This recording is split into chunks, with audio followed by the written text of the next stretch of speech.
Trump screamed at Netanyahu, "You are crazy. You would be in prison if not for me. Everybody hates Israel because of this." That phone call just leaked, and it is threatening to blow up the entire Iran deal. I'm John, this is Ground Signal News. Here is what we know right now. President Trump told ABC News a deal with Iran could happen within the next week. Talks are moving at rapid pace. And Trump described getting Israel and Hezbollah to stop shooting each other as, in his words, just a little glitch that he turned around quickly. He called Netanyahu, he called Hezbollah, he told both sides no shooting, and they stopped. But behind that calm public description, a very different conversation was happening privately. And what I am about to tell you about that phone call is the part that could change the entire trajectory of this deal, and nobody in the mainstream media is giving you the full picture. Axios is reporting that during a recent call, Trump exploded at Israeli Prime Minister Benjamin Netanyahu with words that have never before been directed at an Israeli leader by American president. According to two separate sources, Trump told Netanyahu directly, "You are crazy. You would be in prison if not for me, and everybody hates Israel because of this." A second source confirmed Trump was furious, yelling at Netanyahu, "What the bleep are you doing?" Now here is the context that makes this significant. Iran has been using Israel's military operations in Lebanon as a reason to walk away from peace talks.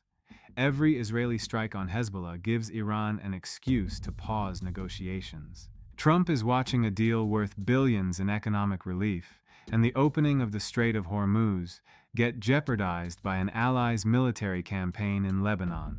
Former Acting Attorney General Matt Whitaker, who joined Fox this morning, says despite the explosive reported exchange, the Trump-Netanyahu relationship remains fundamentally strong. His focus is on the bigger picture. Time and leverage are entirely on America's side. Iran's military has been decimated. Iran's navy is at the bottom of the Gulf. The blockade is strangling their economy. Trump knows exactly what he wants and has everything he needs to get it. There is no reason to hurry. Whitaker's assessment on Lebanon is equally clear. Hezbollah is an Iranian proxy. Hamas is an Iranian proxy. The Houthis are an Iranian proxy. Iran's hand is in every conflict across the entire region. They are all connected, which means any comprehensive deal with Iran must address Lebanon, because you cannot separate Hezbollah from Tehran. But here is where the situation gets genuinely dangerous for the deal. Iran has been deliberately inserting the Lebanon issue into nuclear negotiations, using it as leverage to slow down or derail the process. Every day Israel advances into Lebanon gives Iran one more reason to say America is not holding up its end of the ceasefire.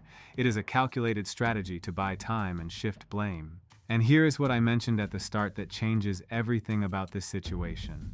Trump's reported explosion at Netanyahu was not just anger, it was a strategic signal. Trump was telling Israel directly, "Your Lebanon campaign is costing America its leverage over Iran.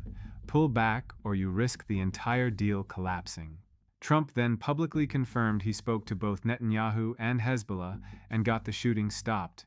That is not a glitch. That is Trump simultaneously managing an ally, a terror organization, and a nuclear negotiation, all in the same phone call. One more development worth watching. Trump has reportedly told Turkish President Erdogan he will visit Turkey in the future.